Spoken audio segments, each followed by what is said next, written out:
There was a pond on the back 40 of the Aldrich place in Barron County, Wisconsin, that most people in town had an opinion about long before they ever had a reason to. It sat low and flat and gray behind a stand of box elders, fed by a tanker truck that came out from Lakeview Dairy Processing 2 or 3 times a week, year-round, for 12 years running. On a still summer evening, the smell of it carried clear across 2 fence lines. Sour and faintly sweet at once, the smell of milk gone wrong in quantities most people never had cause to imagine. Every engineer the dairy ever sent out to look at that pond saw the same thing. They saw a liability with a bad smell attached to it. They were all looking at the same flat gray water, and every one of them was wrong about what it actually was. It was the second Tuesday of March, 2014, when the first tanker backed up to that corner of pasture and ran a hose down into a line pit Gene Aldrich's father had dug 15 years before.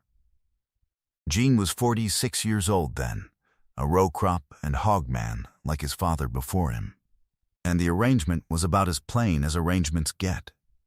Lakeview had product they couldn't sell, milk that failed a quality test, batches that ran over on a holding tank, skim and whey left over from the cheese line, and they needed somewhere legal to put it. Wisconsin's dairy processors generate that kind of reject volume every single week of the year, more than most people outside the industry ever think about. And somebody always has to take it somewhere. Gene had a low corner of ground that didn't grow much of anything, and a 1-page agreement his father had drawn up with a lawyer in town back in 1999, the kind of document nobody reads twice until they need it. Lakeview paid $35 a month for the privilege, a number that would later become a good deal more important than anybody at the dairy ever expected it to be. Most people who watch a story like this scroll on by without ever hitting subscribe. Stories like this one don't get told much anymore. The slow kind. The kind that take 12 years to pay off instead of 12 minutes. The kind that reward a man for not giving up on something everybody else had already written off. If you grew up around people who worked with their hands and didn't say much about what they were building, hit subscribe. We're going to keep telling them as long as you keep watching. Barron County sits up in the dairy belt of northwestern Wisconsin. The kind of place where a man's whole reputation can ride on how he keeps his fence line and what he lets sit behind his barn. Orville Tice farmed the section next to Gene's for going on 30 years, and Orville had opinions about that pond from the very first summer, mostly because the wind carried the smell of it straight across his hayfield whenever it blew out of the southwest. He wasn't shy about saying so at the feed mill or the coffee counter in town. Man's letting them dump on him for $35, Orville told anybody who'd listen that first July. Wouldn't catch me doing it for 10 times that. A man who'd let a dairy company dump its rejects on his own ground for $35 a month. Orville figured either needed the money worse than he was letting on, or didn't think much of his own land to begin with. Neither one reflected well on a man, in Orville's accounting. He wasn't trying to be unkind about it. It was just the kind of judgment a farmer makes about another farmer's choices, the way men in that part of the world have always sized each other up by what they tolerate on their own property. Gene heard most of what got said about him sooner or later, the way everybody in a county that size eventually hears most things. He never argued the point. He just kept hauling feed to his hog barns and checking the pit level every few days. Same as always. What Orville didn't know, and wouldn't have guessed if you'd told him outright, was that Gene's father, Walt, had never thought of that pit as a dump in the first place. Walt Aldrich had farmed through the lean years of the 70s and 80s, the kind of stretch that teaches a man to look twice at anything other people are willing to throw away. He fed table scraps to hogs his whole life. He composted everything that would compost and burned what wouldn't, and he used to tell Gene, more times than Gene could count growing up, that there wasn't any such thing as waste. only material somebody hadn't figured out the use for yet. Gene remembers riding along as a boy when Walt would stop the truck on the shoulder of a county road just to look at a pile of something somebody else had hauled to the ditch, turning it over in his mind the way another man might turn over a puzzle. Not stealing it, usually, just looking. Just wondering what it was worth to somebody who hadn't already decided it wasn't worth anything. Walt had taken the dairy's first offer back in 1999 less for the $35 than for a hunch he never lived long enough to chase all the way down. A hunch about what all that milk, sugar, and fat would do once it sat and worked in a sealed pit long enough. He dug the pit himself with a rented traco over 2 weekends, lined it properly, the way a man does work he intends to last past his own lifetime. He died in the spring of 2009, 5 years before the first tanker actually arrived, of a heart that finally gave out the way hearts do on men who never once in their life sat still long enough to let a doctor get ahead of it. The agreement sat unused in a drawer for 5 more years until Gene, going through his father's papers that winter, found it folded inside a seed catalog with a note in the margin in his father's handwriting. "Don't let them take this back," the note said. "It's worth more than they know." Gene sat at the kitchen table a long while with that catalog open in front of him, not entirely sure, that first evening, what exactly his father had meant. Gene didn't fully understand what his father had meant by that note for a long while.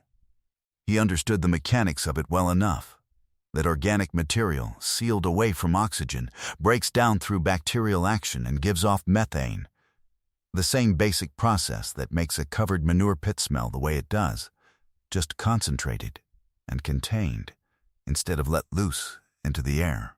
Milk waste, it turned out, was about as rich a feedstock as a digester could ask for, full of lactose and butterfat that broke down fast and produced gas at a rate plain manure never could on its own.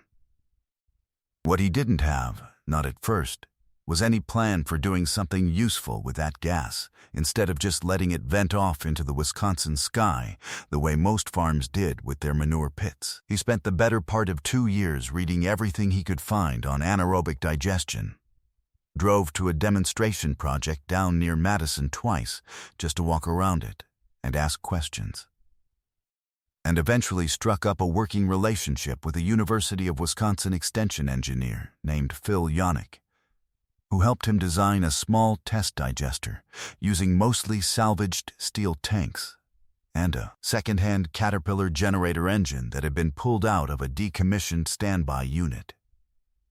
Phil was patient in a way that matched Gene's own temperament, willing to spend a Saturday afternoon explaining gas composition and biological oxygen demand to a man who took notes the same careful way his father once had. The first version of it, built in 2016, was held together with enough scrap metal and stubbornness that Phil joked it looked like something assembled from a tornado's leftovers. It worked anyway. By that November, Gene was running enough biogas through that little Caterpillar to power his own hog barns, with gas left over most nights, more than he knew what to do with at first. Lou Schmidt, who'd run the implement dealership on Main Street for 40 years and sold half the tractors in that end of the county at one time or another, used to tell people the Aldrich place was the only farm he knew of that smelled bad and made money at the same time. A line that got repeated around town often enough that it nearly counted as Lou's signature joke. He didn't mean much by it. Lou wasn't part of what came next, not really. He just liked the line, and people kept laughing at it, which was about all the role he ever had in the story. What came next took the better part of 6 more years. Gene expanded the digester twice, financing the work himself a piece at a time, plowing the savings from his own gas use back into bigger tanks, and better scrubbing equipment that could clean the raw biogas down to pipeline-quality renewable natural gas, the kind that could be sold straight into the gas grid instead of just burned on site. He brought in waste from 2 more dairy operations besides Lakeview by 2019, paying close attention to what each load did to his gas output, keeping notebooks the way his father had kept notebooks, full of numbers nobody but Gene much cared about at the time. There were setbacks along the way that don't make it into the version of the story people like to tell. A scrubber unit failed twice in its first year and cost him most of a summer's profit to replace properly. He couldn't always say, even afterward, exactly why one batch of whey produced gas faster than another nearly identical one. The bacteria in a digester had their own preferences. Phil Jonick told him once. And not every preference could be explained, only managed. Gene learned to live with that uncertainty, the same way he'd learned to live with weather. Orville Tice watched all of it happen from his own side of the fence line for years, without really registering what he was looking at. He saw trucks. He saw tanks going up, one after another. He saw a man out there at odd hours checking gauges with a flashlight. The same patient. Unhurried way Walt Aldrich used to check his hog feeders decades before. He didn't put together what it added up to until the spring Gene put in a pipeline interconnect to tie directly into the regional gas utilities system. A project big enough that even Orval couldn't mistake it for just another shed going up. By 2023, the operation Gene had built on that low, gray, bad-smelling corner of pasture was running 3 separate digester tanks, processing waste milk and whey from 4 different dairy facilities across 2 counties, and generating enough renewable natural gas to net him somewhere in the neighborhood of $40,000 a month after expenses. A figure that would have sounded like a fairy tale to the man collecting $35 a month back in 2014. The digestate left over after the gas was captured turned out to be excellent fertilizer in its own right, rich and stable, and Gene started selling that too, to neighbors who'd have laughed at the idea a decade earlier. $35 a month to $40,000. He ran that math more than once, sitting at the same kitchen table his father used to sit at. And it never came out any smaller, no matter how many times he checked it. It was right around then, in the early fall of 2023, that Lakeview Dairy Processing got bought out by a much larger parent company, Crestline Foods Group, as part of a regional consolidation that absorbed 6 smaller dairy operations across Wisconsin and Minnesota. Crestline sent in a new regional operations director named Mark Devney to review every legacy contract on the books, the way new ownership tends to do. And Mark Devney's review turned up the old Aldrich Waste Disposal Agreement sitting at $35 a month, unchanged since 1999. A number that struck him immediately as strange given what he'd since learned about renewable energy markets. He wasn't a villain about it. He was a man doing the job the company paid him to do, looking at a waste stream that, by his calculations, was generating somebody else a substantial income, and wondering, reasonably enough, why his own company wasn't the one capturing that value. Mark Devney drove out to the Aldrich place himself that October, walked the digester complex with Gene, and laid out Crestline's position plainly.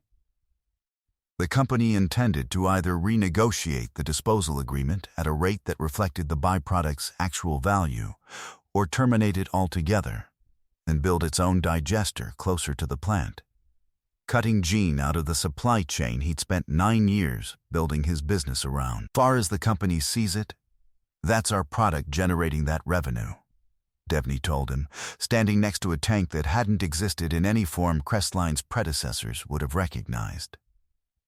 We'd like to find a number that works for both of us. But we do need to find one. He wasn't trying to take what Gene had built. Not in his own telling of it. He genuinely believed the company had a legitimate claim to the value generated from its own product.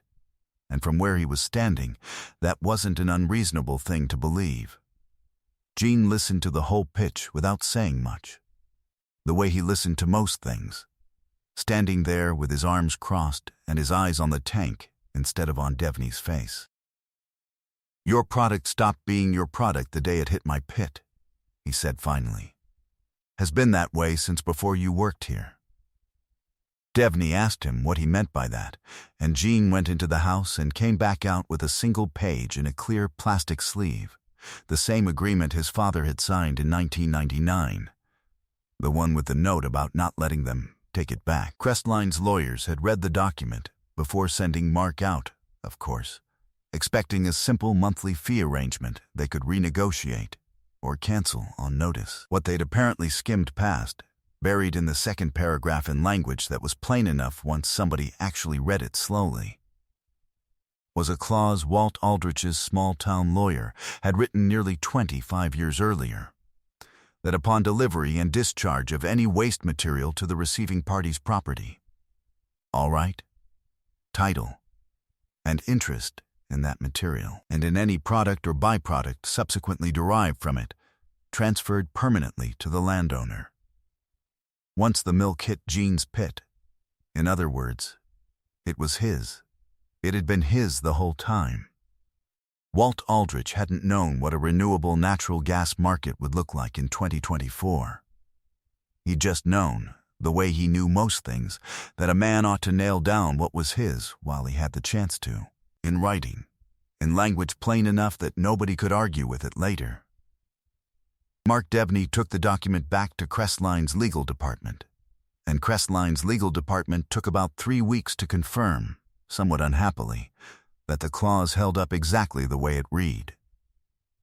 There wasn't a renegotiation to be had, not on the terms Crestline had hoped for. What came back instead, by December, was a different kind of offer entirely, not an attempt to claw back what Gene had built, but a long-term supply contract that locked in Crestline's waste volume at a rate substantially higher than $35 a month, along with an investment partnership to help Gene expand the digester complex to handle Crestline's full regional output. 4 plants instead of 1. Mark Devney, to his credit, was the one who pushed that second option through his own leadership, telling them plainly that a company that tried to strong-arm a deal away from a man holding a clean, 25-year-old legal document was a company that was going to lose, and lose publicly, in a part of the country where word travels fast and reputations don't recover easy. He called Gene himself to walk him through the new terms instead of sending a lawyer to do it, which Gene noted and respected, even if he never said so out loud to Devney directly. Gene signed the new agreement in February of 2024. The operation he runs now, out of that same low corner of pasture, employs 11 people, processes waste from 4 dairy facilities across 2 counties, and sells renewable natural gas under contract to a regional utility, along with a steady stream of fertilizer byproduct to farms across Barron County, Orville Tice's place included, who started buying digestate from Gene 2 years ago without ever quite admitting out loud that he'd been wrong about the pond for the better part of a decade. He didn't apologize for it, not in so many words. He just started showing up to buy product, the same way most men around Barron County eventually came around to it, quietly, without much fuss, the way news of a thing settles into a place once it stopped being new. Lou Schmidt still tells his joke about the place that smells bad and makes money, though these days he tells it like a compliment instead of a punchline, and most people in town let him. Gene still keeps his father's notebooks on a shelf in the office trailer next to the digester control panel, the pages gone soft and brown at the edges, full of numbers nobody but a hogman or an engineer would ever think to write down. He still has the original agreement in its plastic sleeve, framed now, hanging on the wall above his desk. He didn't put it there to gloat over Crestline. He put it there because his father wrote 4 words in the margin of a seed catalog 15 years before anybody in that county would have believed they mattered. And Gene figures a man ought to keep proof, somewhere close, of the one time he was right before anybody else could see it. Orville Tice still farms the section next door, and he'll tell you now, if you bring it up, that he misjudged that pawn for the better part of 10 years, standing on his own side of the fence line, smelling something he assumed was just waste because nobody had ever taught him to think of it as anything else. He doesn't say it with much shame in his voice. Mostly, he just shakes his head a little, the way a man does when a neighbor turns out smarter than the smell coming off his place ever let on. He still doesn't fully understand the science of the thing, not the way Phil Janik or Gene himself does, and he stopped pretending otherwise. He just knows the gas is real, the checks are real, and the fertilizer he buys every spring grows a better stand of corn than anything he ever bought from a co-op. There wasn't any waste out there, Walt Aldrich used to say. Only material nobody had figured out yet. His son spent 12 years proving him right, one tanker truck and one quiet evening with a flashlight at a time. And the proof of it sits now in a plastic sleeve on a wall, 4 words in a dead man's handwriting that turned out to be worth more than anybody in Barron County, including the company that wrote the checks, ever thought to ask.